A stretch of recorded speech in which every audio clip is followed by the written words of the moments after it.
Actually गलत संगत में। चलो भाई, तो ये आपका लेक्चर नंबर 4 है, कोऑर्डिनेशन कंपाउंड, क्लास नंबर 12।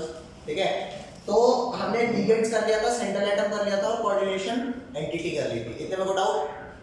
ठीक है, नेक्स्ट हमारा आता है क्या, कोऑर्डिनेशन नंबर, जिसका फोर्थ पार्ट डिस्कस कर रहे हैं। क्या? Coordination number.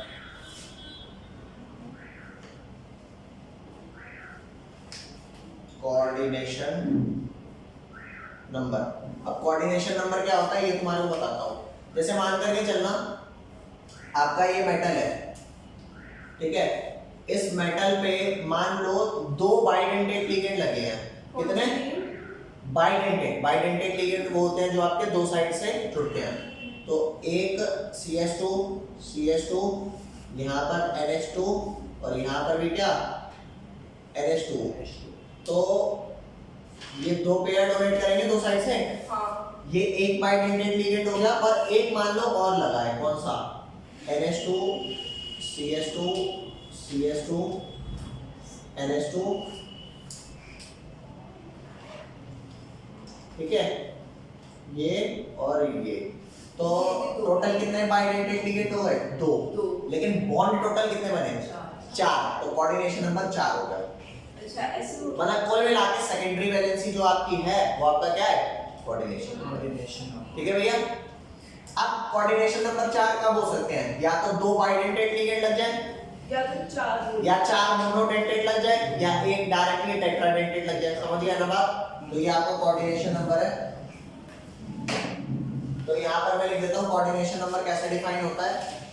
लिखना भाई, coordination number is defined. Coordination number को मैं CN से शो कर दूं, CN से। ठीक है, कोऑर्डिनेशन नंबर,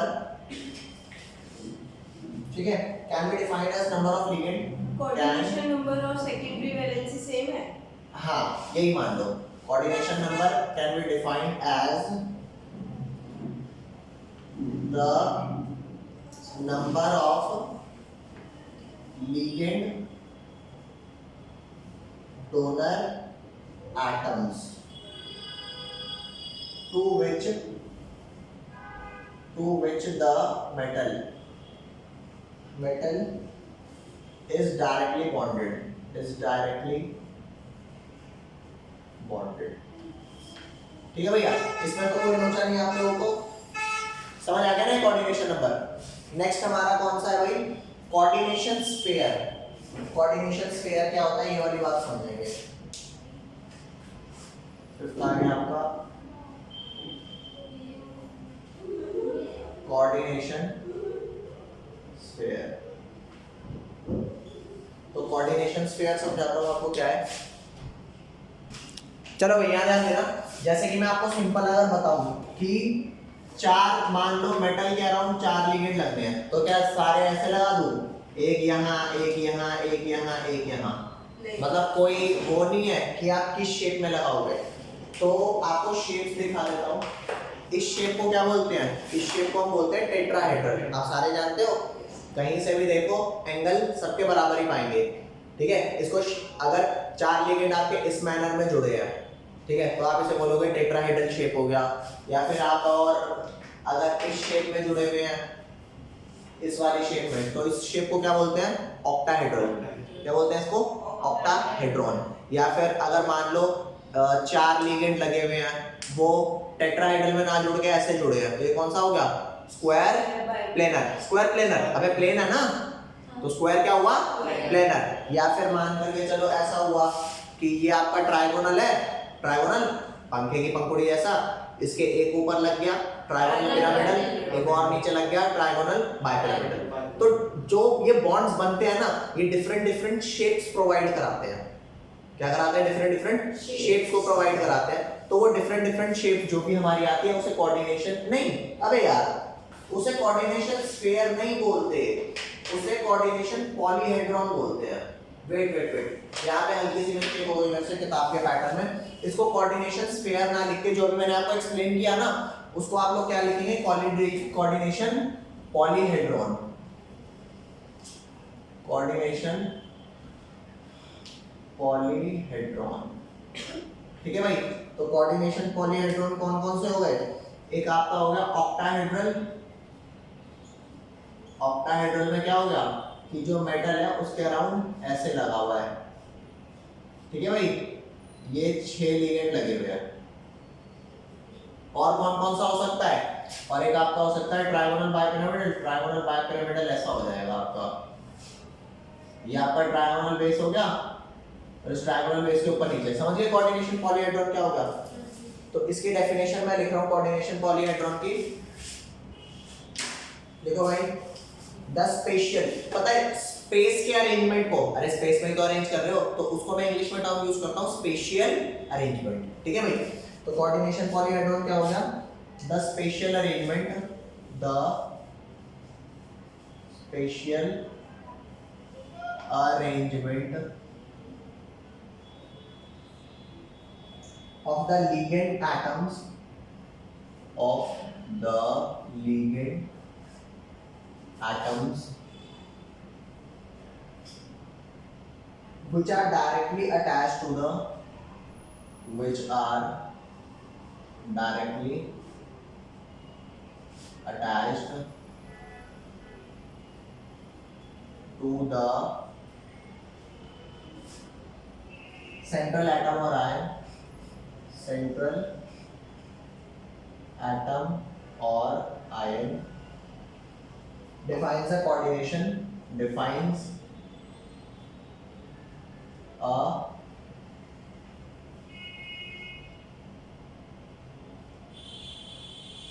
coordination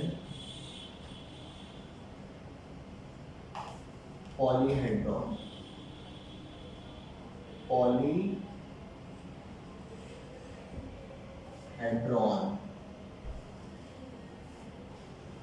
ठीक है, अबाउट सेंट्रल एटम। इसमें कोई लोचा भाई, बोलो। नेक्स्ट आता है कोऑर्डिनेशन स्फीयर। सिक्स्थ क्या है आपका,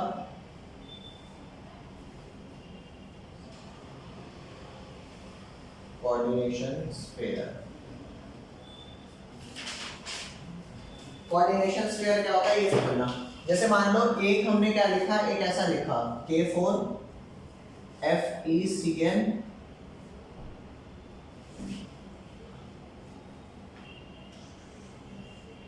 होल 6, एक ऐसा लिख दिया, ठीक है भाई। तो अब आप मेरे को एक बात बताओ, यहां पर जो स्फीयर है ये एनायन वाला पार्ट है या कैटायन वाला पार्ट है, नहीं पता। पहले वाला कैटायन होता है, दूसरे वाले क्या होता है एनायन। तो यहाँ पर अगर ये टूटेगा ना तो पोटेशियम पर 1 प्लस चार्ज होता है, तो टोटल कितने पोटेशियम है, 4 है। तो जब ये टूटेगा तो 4K प्लस आएगा। तो जब ये 4 प्लस चार्ज हो गया तो इस पूरे पे कौन सा चार्ज आना चाहिए, ये पूरा एक ही एनायन होगा ना, इस पूरे पे कौन सा चार्ज आएगा 4 माइनस। तो यहाँ पे जो आपका कोऑर्डिनेशन स्फीयर है वो एनायनिक है, ठीक है। तो इसे बोलूंगा एनायनिक कोऑर्डिनेशन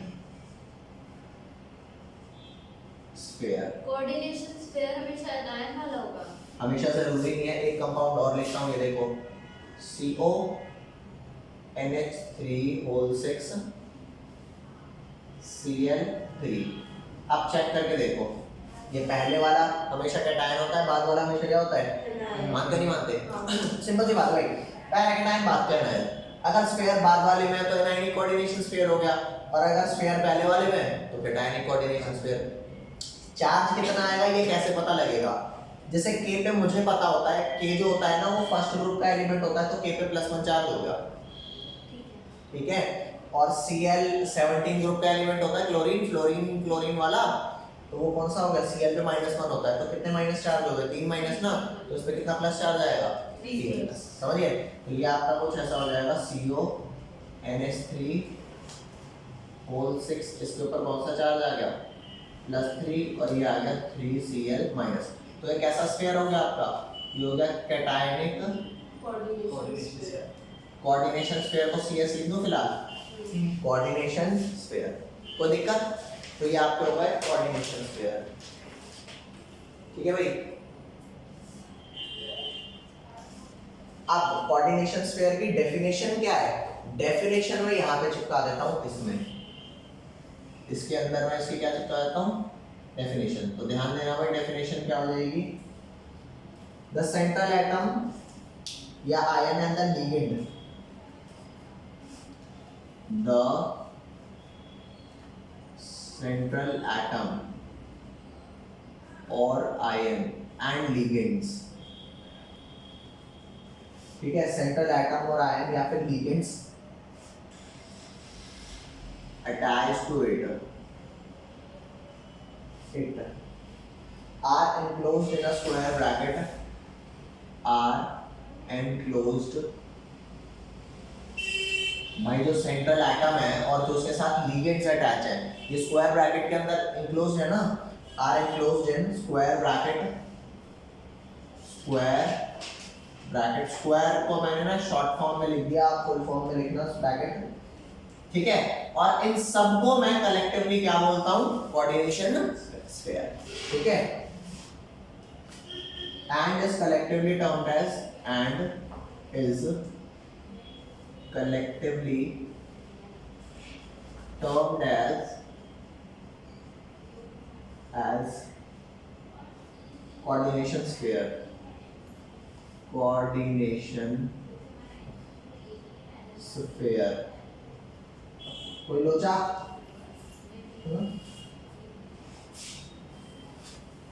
अब आपको अगर एक चीज बताऊं कि कोऑर्डिनेशन स्फीयर के साथ अगर कोऑर्डिनेशन स्फीयर नेगेटिव है तो जो उसके साथ में आयन होगा वो पॉजिटिव होगा। यहाँ पे कोऑर्डिनेशन स्फीयर कैटायन है तो उसके साथ वाला आयन क्या होगा, नेगेटिव होगा ना। तो जो आपका कोऑर्डिनेशन स्फीयर है ना उसके साथ में जो आयन होता है उसको बोलते हैं काउंटर आयन। काउंटर आयन का क्या मतलब होगा, जो उसके जस्ट बगल में है, समझ गए। तो इसको मैं लिख देता हूँ, इसमें लिखा हुआ है क्या, the ionizable group are written outside the bracket and are called counter ions, ठीक है। जो ionizable पार्ट होता है, ये लेफ्ट वाला पार्ट मिटा दो भाई, काउंटर आयन के लिए।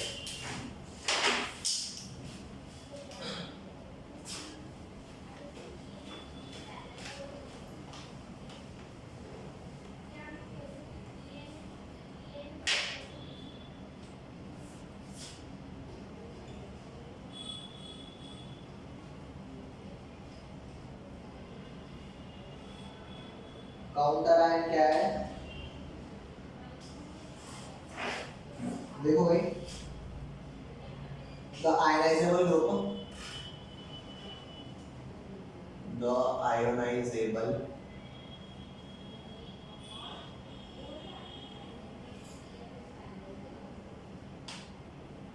ग्रुप,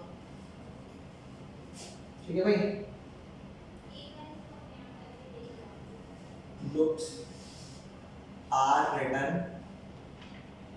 मान करके चलो ये जो बाहर Cl लिखा हुआ है अगर एक Cl अंदर ले जाऊं तो क्या वो अंदर गया हुआ Cl अलग से आयनाइज हो पाएगा, नहीं हो पाएगा ना। तो वो आयनाइजेबल नहीं रहा। तो आयनाइजेबल कौन है, जो स्क्वायर ब्रैकेट के बाहर है। तो क्या मैं कह सकता हूं कि जो मेरा काउंटर पार्ट है वो मेरा आयनाइजेबल पार्ट होता है, कह सकता हूं ना।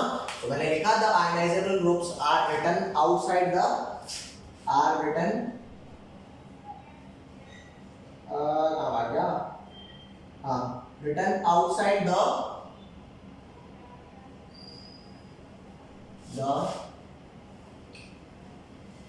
bracket and are called counter ion, and are called counter ion। यहाँ तक कोई लोचा, बोलो भाई। नेक्स्ट आता है oxidation number of central atom. Next 7वां आ गया, 7वां क्या है भाई, ऑक्सीडेशन नंबर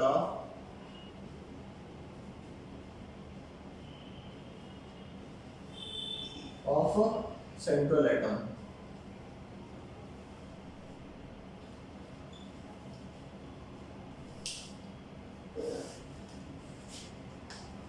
ठीक है भाई।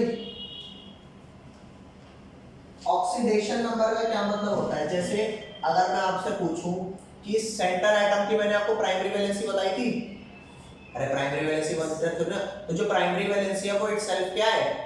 Coordination oxidation number. ठीक है, बहुत सिंपल भाषा में द प्राइमरी वैलेंसी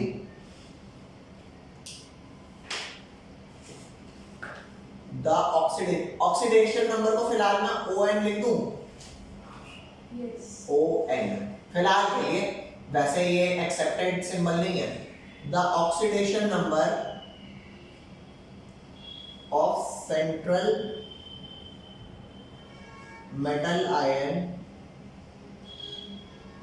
ठीक है, in a complex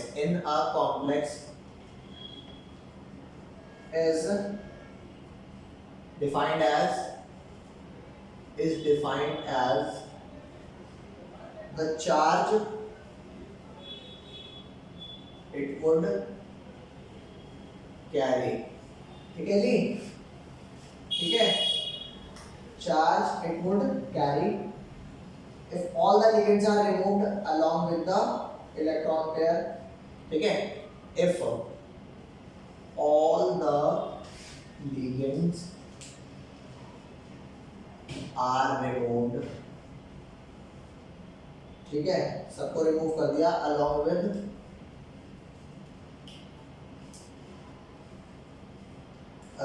electron pair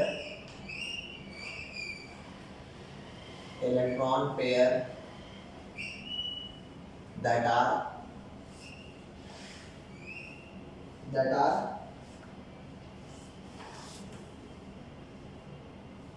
shared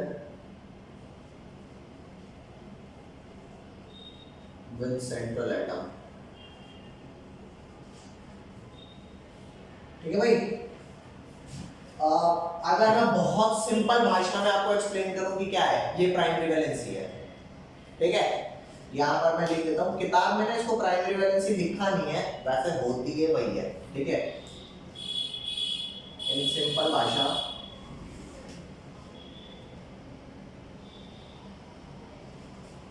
oxidation number is primary valency of central atom। ठीक है भैया, यहां तक कोई लोचा हो तो बताओ।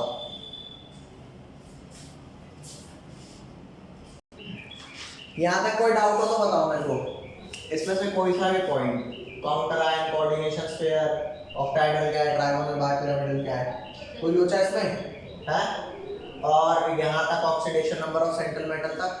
ठीक है, उधर से पीछे से बात। ठीक है, यहाँ तक कोई दिक्कत तो नहीं? ठीक है, इसका लास्ट पार्ट है जो टर्म्स को जो हम आइडेंटिफाई करना सीख रहे हैं, होमोलैप्टिक और हेटेरोलैप्टिक कोऑर्डिनेशन का फॉर्म, ये मिटा रहा हूँ सारा वाइट वाला।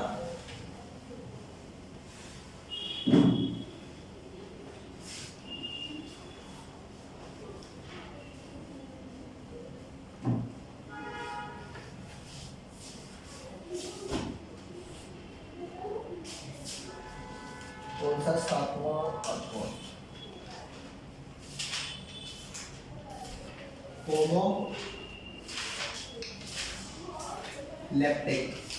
होमोलैप्टिक एंड हेटेरोलैप्टिक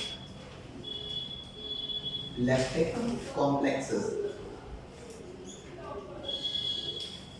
एक मिनट में समझ जाओगे क्या है ये, क्या ध्यान दे।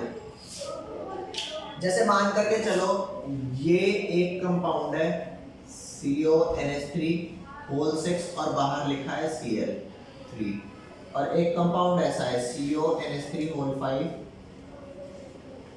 और यहाँ पर Cl और बाहर Cl2। नीचे और ऊपर वाले कॉम्प्लेक्स में तुम्हें तो शायद बहुत ज्यादा फर्क नहीं समझ आ रहा होगा, लेकिन फर्क क्या है बता सकते हो? क्या फर्क है? वो वाला हो जाएगा। मैं बताऊं? हाँ ये बता। जब हम उस हाँ बोल बोल बोल बोल, आराम से बोल। भैया कुछ भी फर्क नहीं है। ये Cl अंदर चला गया और ये अंदर चला गया, वो ज्यादा प्रोसेस कर पाएगा, वो कम कर पाएगा। नहीं भैया, जब हम उसको होमोलैप्टिक और हेटेरोलैप्टिक के रेफरेंस में बात करते हैं, जब सेंट्रल मेटल पे एक ही टाइप के लिगेंड है, कौन सा? सारे के सारे अमोनिया। सारे के सारे अमोनिया। और यहाँ पर क्या है, 5 अमोनिया 1 Cl।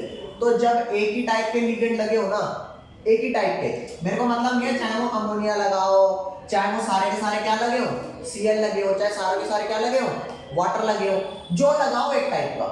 जैसे कई लोगों को ना छप्पन भोग खाने की आदत होती है, भिंडी भी, छोले भी, खीरा भी, टमाटर भी, लौकी भी। अरे भाई मेरे को तो बस यूं पसंद था, एक सब्जी आ जाए एक टेस्ट की। हाँ टेस्टी हो। तो यहाँ पर एक टाइप का लिगेंड लगाया ना, तो इसे बोलेंगे होमोलेप्टिक, और इसे क्या बोलेंगे, हेट्रो में हो गया अलग अलग टाइप के लिगेंड्स, और यहाँ पर हो गया सिर्फ एक टाइप का, एक नहीं, अरे होल्ला के चाहे 10 हो लेकिन एक टाइप के हो। समझ आया ये? हाँ तो देख भाई, दोनों की डेफिनेशन लिख देता हूं, तुम बताना कौन सी किसकी है। लिखो भाई, complexes in which a metal is bound to only complexes ये है वो in which a metal is bound, B-O-U, bound to only one kind of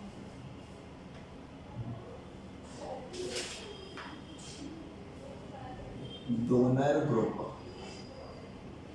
जिसमें सिर्फ एक टाइप का ही डोनर ग्रुप हो, ठीक है, आर कॉल्ड, कौन सा भाई, होमो या हेट्रो, होमो। आर कॉल्ड होमो लेप्टिक, ठीक है जी।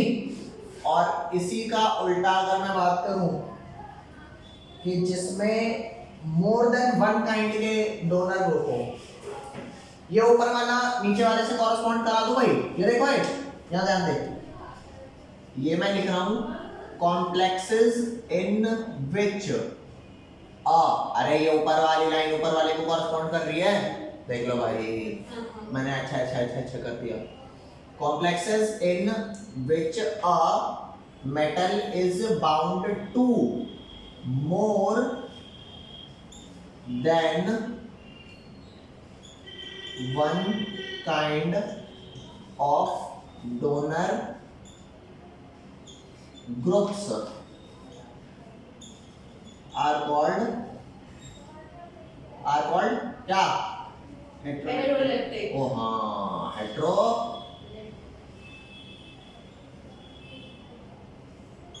लेप्टिक, ठीक है भैया। यहाँ तक कोई लोचा हो तो बताओ, अठन्नी चवन्नी, हाँ डन, यहाँ तक डन। अब नेक्स्ट हेडिंग डालेंगे, चलो भाई यहाँ तक कोई लोचा हो तो बताओ, अगर नहीं है तो उसे मिटा देता हूँ मैं, आगे चलते हैं, ठीक है भाई। यस। अगली हेडिंग डालेंगे क्या, नॉमेनक्लेचर ऑफ कोऑर्डिनेशन कंपाउंड्स। क्या हेडिंग है, nomenclature of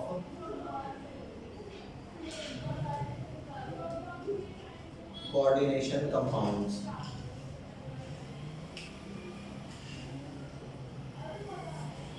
नॉमेनक्लेचर करने के लिए ना मैं सबसे पहले आपको टाइप ऑफ लिगेंड्स बताऊंगा। जैसे लिगेंड्स का मोनोडेंटेट, बाइडेंटेट, ये सब तो हम सीख चुके हैं ना। अब कुछ लिगेंड्स होते हैं जिन पे नेगेटिव चार्ज होता है, कुछ होते हैं जिन पे पॉजिटिव होता है, कुछ न्यूट्रल होते हैं, ठीक है। तो यहाँ पर मैं टाइप ऑफ लिगेंड्स लिख रहा हूँ, टाइप ऑफ टाइप्स नहीं, टाइप ऑफ लिगेंड्स। मैं तुम सब रिवाइज कर लो भैया फोन चलाने की बजाय। तो यहाँ पर आ जा भाई, सबसे पहले मैं आपको बता रहा हूँ पॉजिटिवली चार्ज लिगेंड। कौन सा, पॉजिटिवली चार्ज लिगेंड, ठीक है भैया। इसमें एक ही लिगेंड है जिसका क्या नाम है, NO, ठीक है, और इसका नाम क्या है, नाइट्रोसिल। नाइट्रोसिल इसे बोलते हैं NO+, ठीक है भैया, हुआ ना पॉजिटिवली चार्ज, ठीक है। फिर नेक्स्ट हमारे पास कौन सा आएगा, नेक्स्ट आएगा हमारे पास neutral neutral ligand, neutral ligand, इधर से न्यूट्रल लिगेंड। न्यूट्रल लिगेंड में ध्यान देना भाई कौन कौन से नाम है। सबसे पहले एक नाम है NH3, ठीक है। NH3 को क्या बोलते हैं, वैसे तो अमोनिया बोलते हैं ना, लेकिन यहाँ पर इसका नाम है AMMINE, ठीक है। अमाइन नहीं बोलेंगे इसको, आप लोग थोड़ा सा बढ़िया भाषा में बोलेंगे अमीन। क्या बोलेंगे, अमीन कहते हैं, लेकिन हम इसे क्या बोलेंगे, अमीन, क्योंकि एक कॉमन मिस्टेक है। वो कॉमन मिस्टेक पता है क्या है, लोग अमीन लिख के ना सिंगल एम कर देते हैं और टीचर बड़ी खुशी से नंबर काटता है। पूरा नाम आपका जो सही लिखा होगा या तो 0 मिलेगा या कंप्लीट 1 मिलेगा। अगर आपने कहीं पे भी कॉमा हाइफन इनकी मिस्टेक करी नंबर काट देगा। हाँ, तो इसलिए अमीन लिखोगे तो डबल एम का पंगा रहेगा, अमीन याद रखना। नेक्स्ट अगला लिगेंड आपका H2O। H2O को हम बोलते हैं AQUA, एक्वा। फिर उसके बाद आता है CO, CO को बोलते हैं कार्बोनाइल, ठीक है जी। फिर एक हमारा आता है कौन सा आता है, हाँ ये वाला आपको लिगेंड याद है, क्या बोलते हैं, CH2 NH2 और कौन सा था, NH2 ना जी, को क्या नाम था इसका, इथेन 1,2 डाइअमीन। क्या नाम था, इथेन 1 और 2 पे डाइअमीन, तो लिखे से इथेन -1,2 डाइअमीन। देख यहाँ पर सिंगल एम है, इथेन 1,2 डाइअमीन, ये सिंगल अमीन है, ठीक है। और भी अच्छा एक चीज और, ये इथेन 1,2 डाइअमीन को एब्रिविएशन पता है किसे कहते हैं, एब्रिविएशन शॉर्ट फॉर्म को बोलते हैं, हाँ? अबे जैसे इथेन 1,2 डाइअमीन को हम EN से, और ये मैंने नहीं बनाई हुई EN, ये एक्सेप्टेड है हमारे कोऑर्डिनेशन का फॉर्म के चैप्टर में, एक्सेप्टेड है ये, ठीक है। तो ये EN हो गया, ये इसकी एब्रिविएशन है। मतलब मैंने आपको अभी थोड़ी देर पहले कंपाउंड नहीं बताया था जिसमें मैंने यहाँ पर ये CH2 NH2 सब लगाया था, अबे ऐसे लगाया था ना, NH2, यहाँ पर CH2, यहाँ पर CH2, यहाँ पर NH2 और यहाँ पर ऐसे मैंने बनाया था ना। तो इसको मैं ऐसे ना बना के और कैसे बना सकता हूँ, मेटल ये ऐसा और ऐसा यूं लिख करके ऐसे बना दूंगा और यहाँ पर EN लिख दूंगा। ये क्या शो कर रहा है कि मैंने दो बॉन्ड से जो जोड़े हैं ना वो ये ग्रुप जोड़ा है, शॉर्ट फॉर्म। हाँ, शॉर्ट फॉर्म को एब्रिविएशन बोलते हैं, ओके बोलो, ठीक है। नेगेटिवली चार्ज लिगेंड पर आ जाए। नेगेटिवली चार्ज लिगेंड की लिस्ट थोड़ी सी बड़ी है, तो यहाँ पर लिख दूं और ऊपर लिख दूं,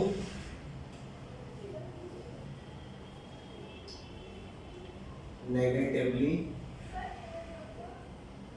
चार्ज्ड लिगेंड। यहां तक कोई लोचा हो तो बताओ भाई, नेगेटिवली चार्ज लिगेंड। चले भाई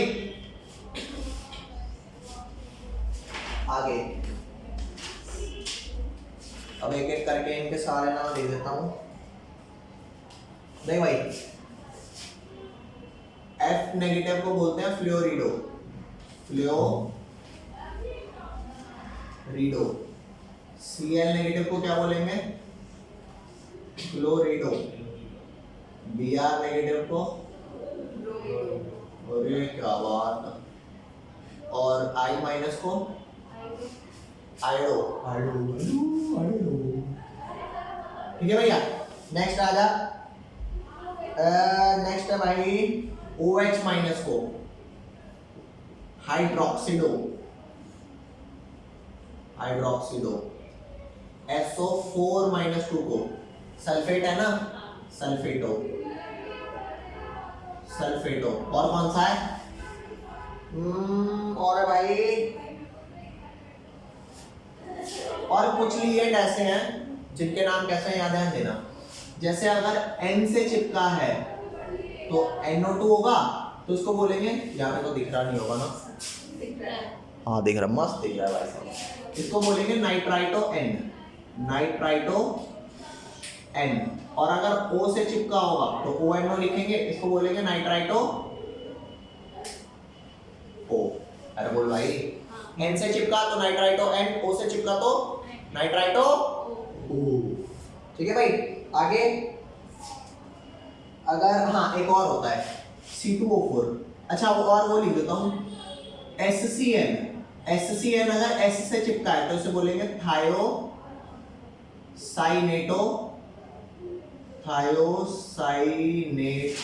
S। और अगर M से चिपका है तो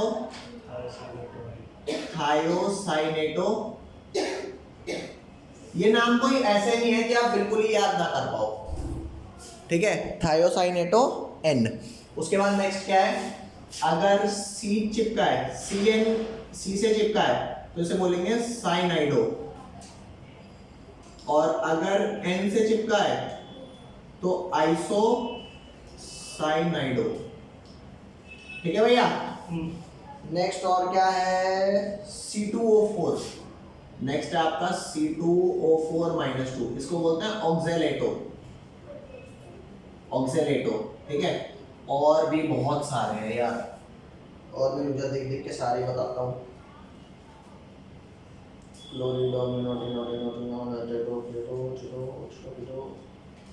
वैसे तो ज़्यादातर हो गए, कोई अगर नहीं याद आ रहा होगा ना तो मैं बताऊंगा।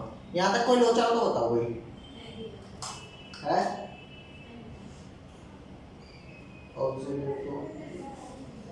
ठीक है, एलिगेट के टाइप तो हो गए। आज इतना ही कर रहे हैं, बाकी फिर करेंगे इन द नेक्स्ट क्लास। ठीक है भाई, यहाँ तक कोई लोचा हो तो बताओ, है कोई दिक्कत है? चलो ठीक है, बाय बाय।